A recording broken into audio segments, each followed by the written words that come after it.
नमस्कार, नियमित कार्यक्रम छ प्रश्नमा स्वागत छ। म पुष्पा शर्मा। नक्कली भुटानी शरणार्थी प्रकरणपछि अनियमिततासँग जोडिएका पशुपति जलहरी र ललिता निवास जग्गा प्रकरणका अनुसन्धान र फाइल खुल्न थालेका छन्।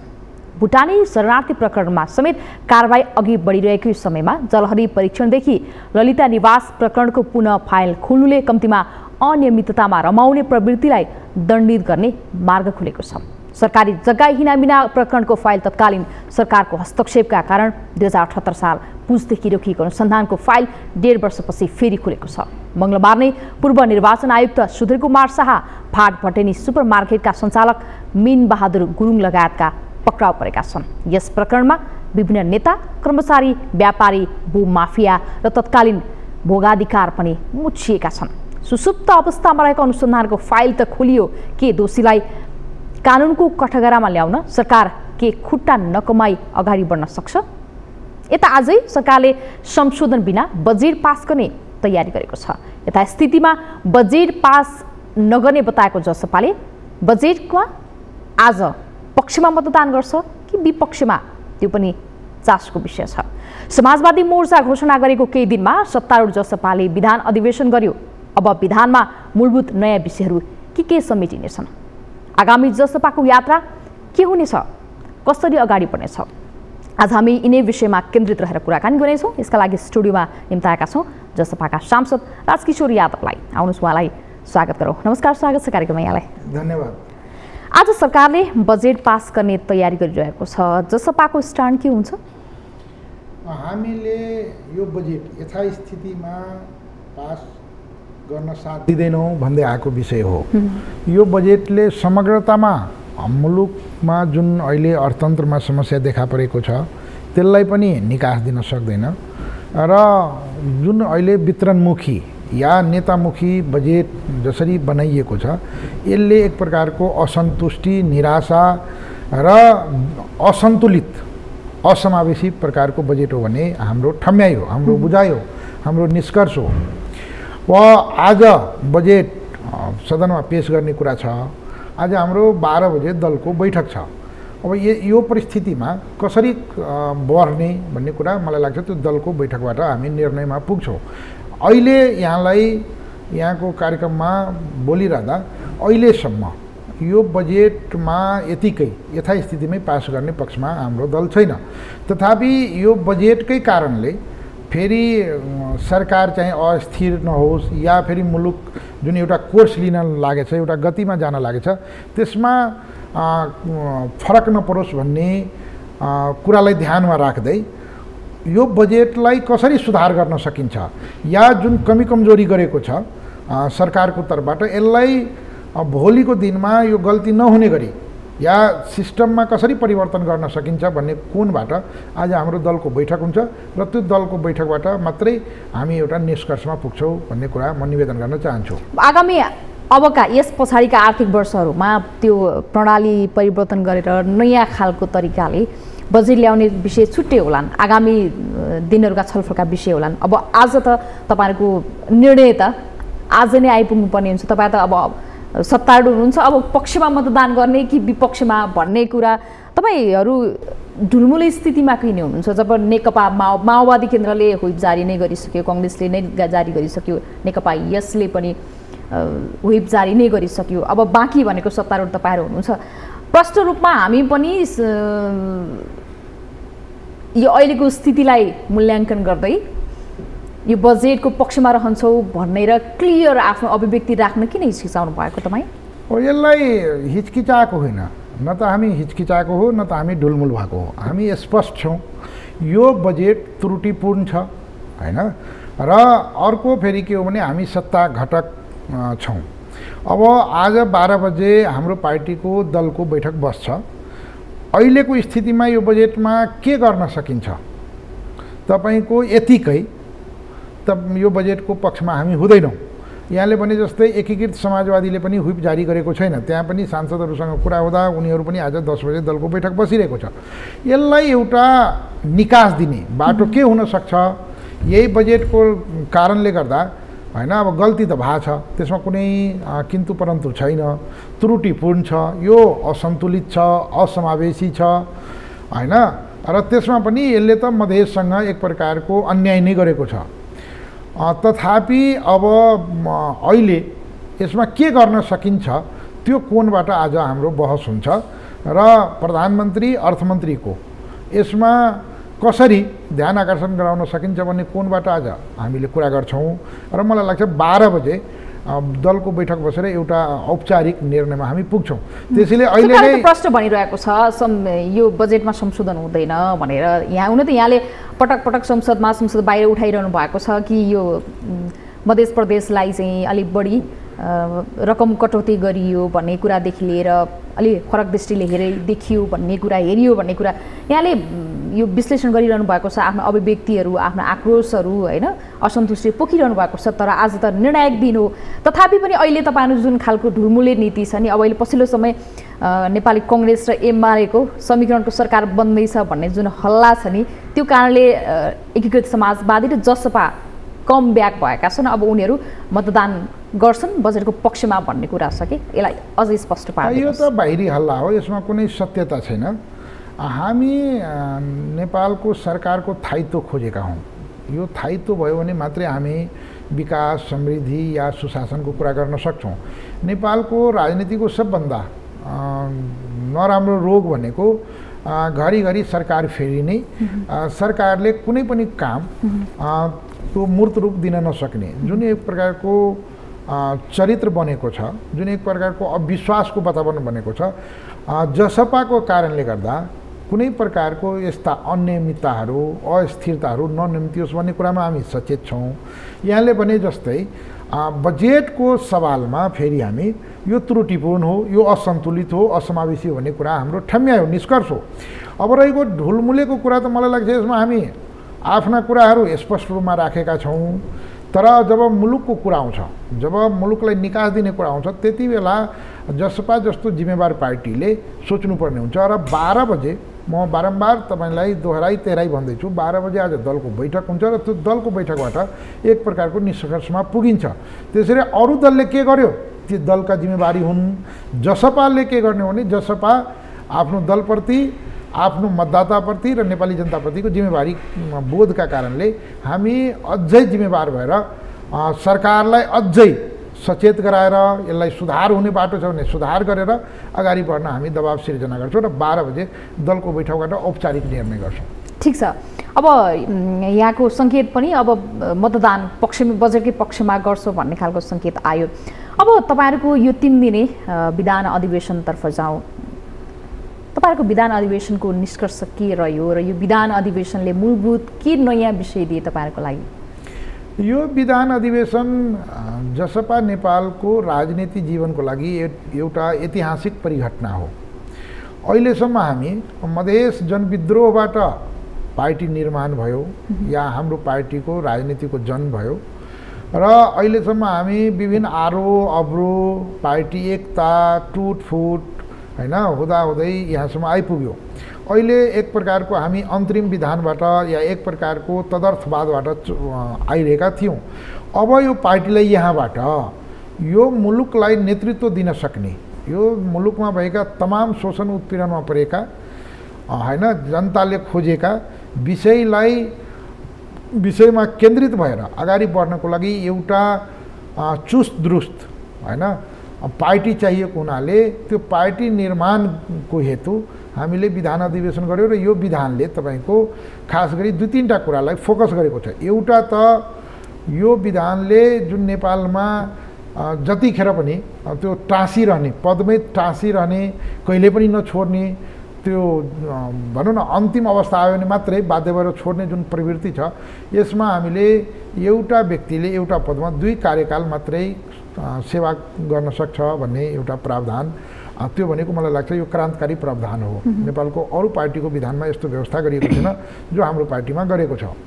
अर्को मस्यौदा समितिले 70 वर्ष कार्यकारी अधिकार 70 वर्षभित्र राखेको छ।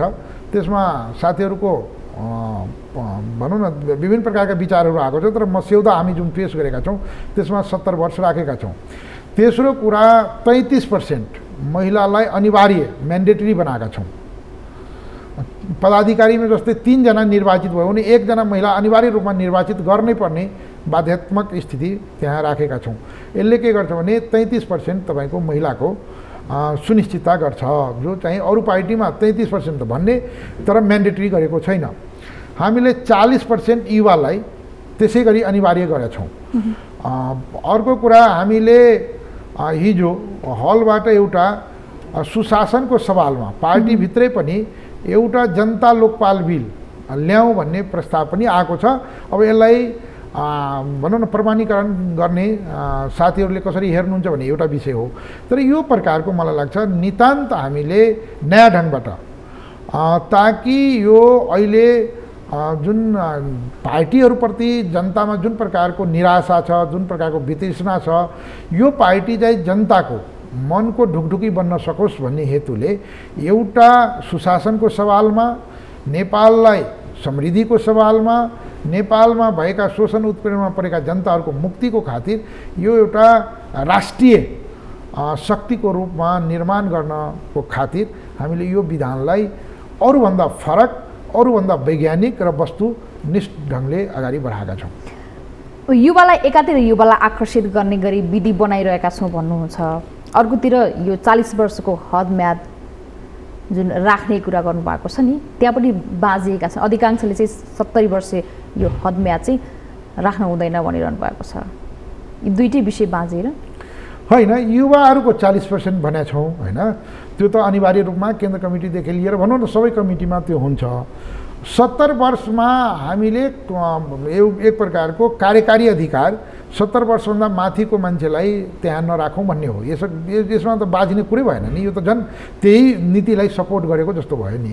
होइन है, यसमा तपाईँहरूको एकमत कहाँ छ त? यही विषयमा 70 वर्ष उमेर हद नराखौँ भन्ने पक्ष धेरै हुनुहुन्छ नि त। त्यहाँ कुरा आएको छ, अब हेरौँ न त्यसलाई। अब हामी मस्यौदा कारका साथीहरूले यस्तो प्रस्ताव गर्यो, अब निश्चित रूपमा त्यो त के हो भने लोकतन्त्रमा जनताले के चाहन्छ मत आएको छ। अब यसमा मलाई लाग्छ फेरि बसेर छलफल गरेर अगाडि बढाइन्छ, तर पार्टीको मत भनेको यही हो अहिलेसम्म। ठिक छ, यसमा अलिकता पहिचानको विषयहरू पनि जोडिएको छ। यो पहिचानका मुद्दा नछोड्ने भन्ने विषय पनि उठाउनु भयो, यो विषय जोड्नेछु। बेला भएको छ ब्रेकको, हामी ब्रेकपछि पुनः आउनेछौँ।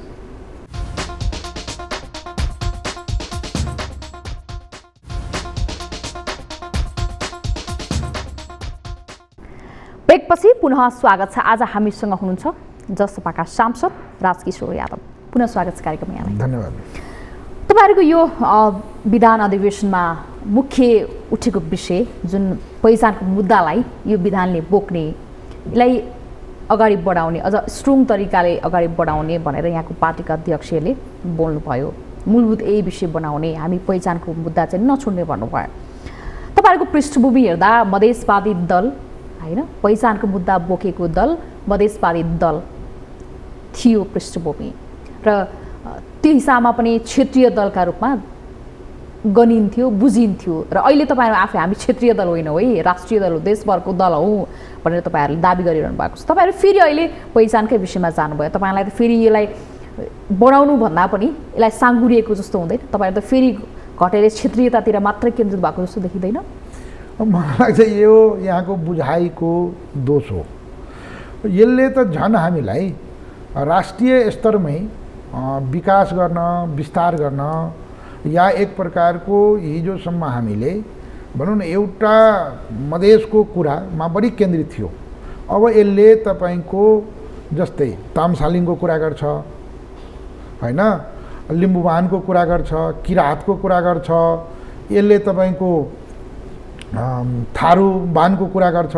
यसले के गर्छ भने यो मुलुक विविधताले भरिएको मुलुक हो, यो बहुभाषिक, बहुजातीय, बहुधार्मिक भन्छौँ, तर व्यवहार त राज्यले यसलाई स्वीकारेको थिएन।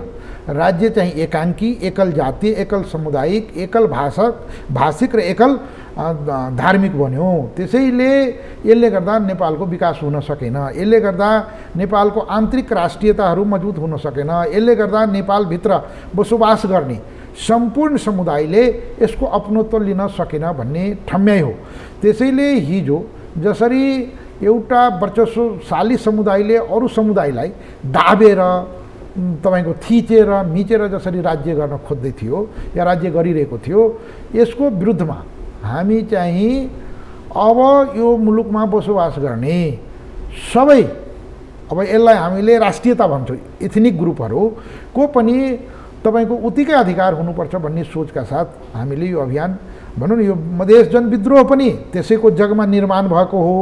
तर त्यसलाई के गर्यो भने काठमाडौँको मिडिया, काठमाडौँका बौद्धिक जमात र हिजोसम्म सत्तामा रमाइरहेका शासकहरूले त्यसलाई अरूबाट अलग देखाउनको लागि यो त मधेसको कुरा मात्रै गर्छ, यिनीहरू मधेसवादी भए, क्षेत्रीयतावादी भए, यिनीहरू अरूको विरोधी भए भन्ने कुरा गर्यो। जबकि त्यो विद्रोहमा पनि हामीले समानुपातिक समावेशीका कुरा गरेका थियौँ। यो भनेको सम्पूर्ण देशका जो चाहिँ पीडित छ, शोषित छ, त्यसका कुरा गरेका थियौँ।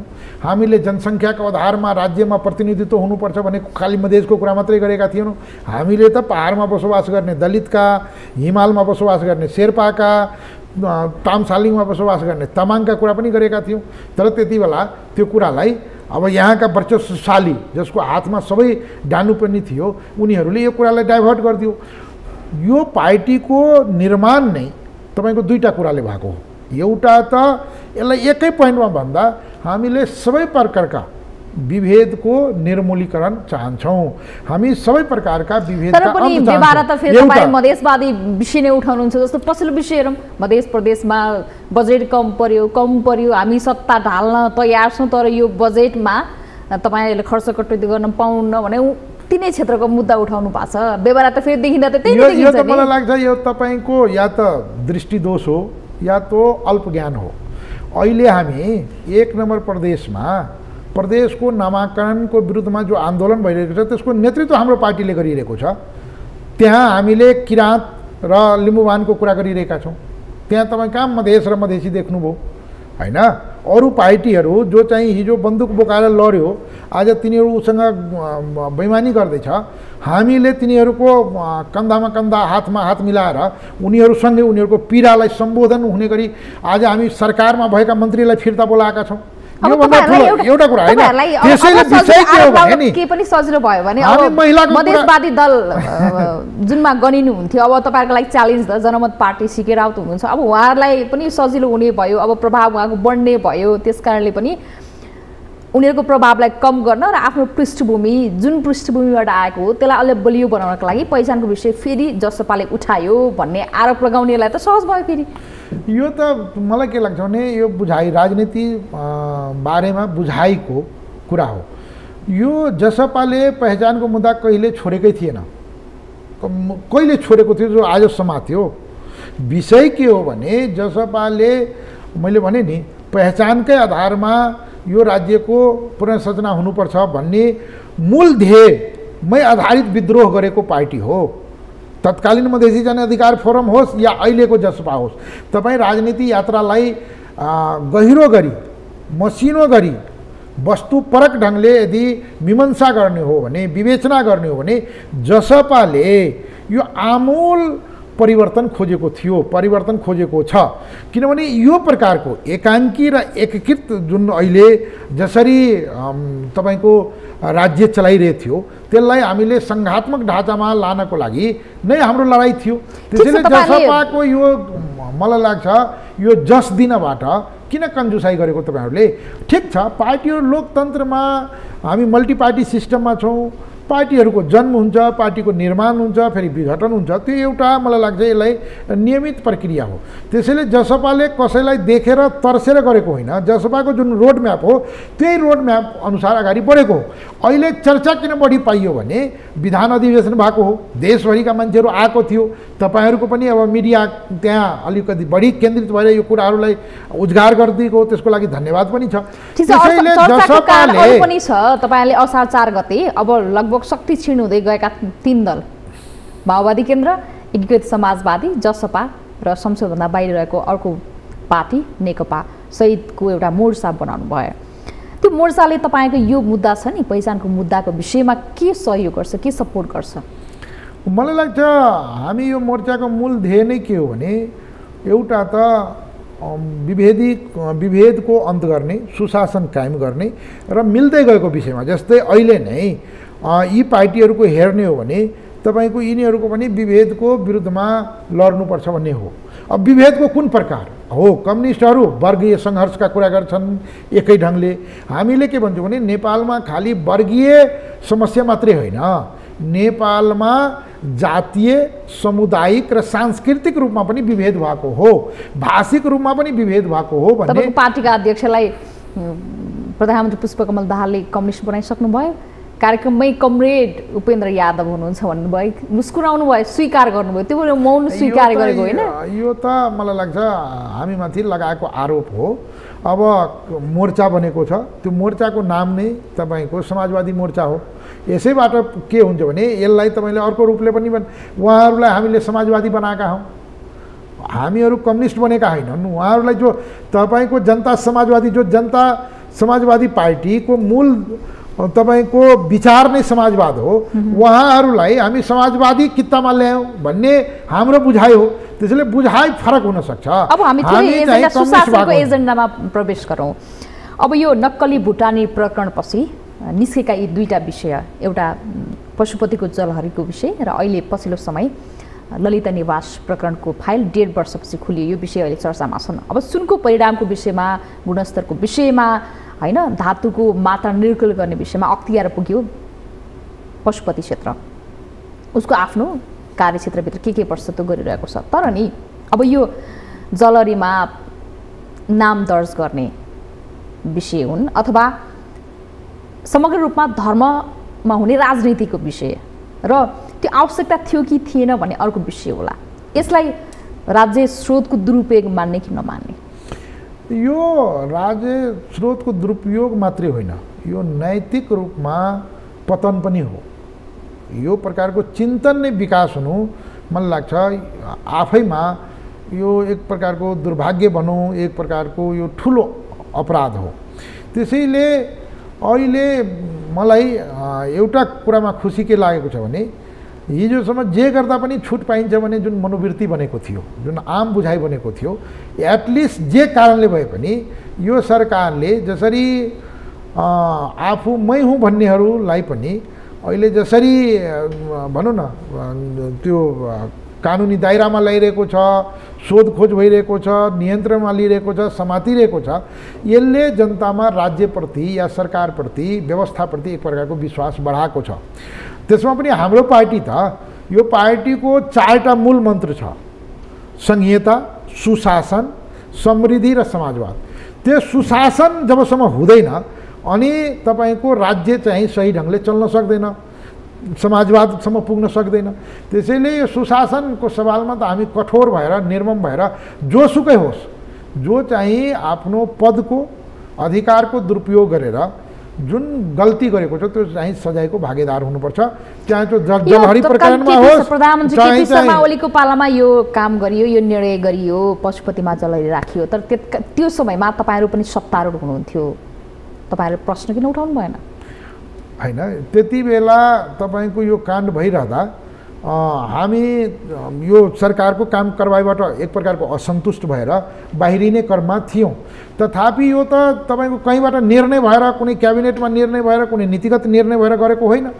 यो विषय के हो भने विषय उठानका लागि त यहाँ के समस्या भयो त? यो त आवश्यक त्यत्रो राज्यको प्रयोग गर्नु थियो कि थिएन, दुरुपयोग कि होइन भन्ने विषय त तपाईँले उठाउनका लागि त कुनै समस्या थिएन नि? निश्चित रूपमा थिएन। जब यो हाम्रो नोटिसमा आयो अनि यसको हामी विरोध गरेकै छौँ त्यो दिनदेखि। तर के भने यो कुरा त दुईवटा कुरा यहाँ हेर्न सकिन्छ। एउटा त हामीले कति पतित भयो भने नेपालको राजनीति गर्ने दलहरू या नेताहरू कि हामी पशुपतिलाई पनि छोडेनौँ, जो चाहिँ नेपाली जनताको मात्रै होइन सम्पूर्ण विश्वमा बस्ने हिन्दूहरूको आस्थाको केन्द्र हो। पशुपतिमा पनि बेइमानी गर्न सक्ने मान्छे त्यो त जे पनि गर्न सक्छ भन्ने एक प्रकारको बुझाइ हो। त्यसैले मलाई लाग्छ जहाँ जहाँ गल्ती भएको छ, जो अनियमितता गरेको छ, योलाई अपराधको श्रेणीमा राखेर हदैसम्मको कारबाही गर्नुपर्छ भन्ने हाम्रो दलको मान्यता हो। चाहे त्यो नक्कली भुटानी शरणार्थीको प्रकरण होस्, चाहे यो जलहरीको प्रकरण होस्, या अन्य ललिता निवासको प्रकरण होस्, या अन्य कुनै वाइड बडीदेखि लिएर तपाईँको जे काण्डहरू, चर्चित काण्डहरू छ नि, मलाई लाग्छ त्यसमा अब कठोर ढङ्गले, निर्मम ढङ्गले चाहिँ अनुसन्धान गर्ने निकायहरूलाई मजबुत पारेर अगाडि बढाउनुपर्छ। यसमा कुनै पनि प्रकारको किन्तु परन्तु गर्नु हुँदैन भन्ने हाम्रो दलको मान्यता हो र त्यही अनुरूप हामीले सरकारलाई पनि यो कुरा भनेका छौँ। जुन दिन सरकारले खुट्टा कमाउँछ, जुन दिन सरकारले यसमा बाइस हुन्छ, यो तेरो मेरो गर्छ, त्यो दिन चाहिँ हाम्रो दलको चाहिँ यसमा समर्थन रहँदैन भन्ने कुरा हामीले स्पष्ट रूपमा सरकारलाई भनिसकेका छौँ।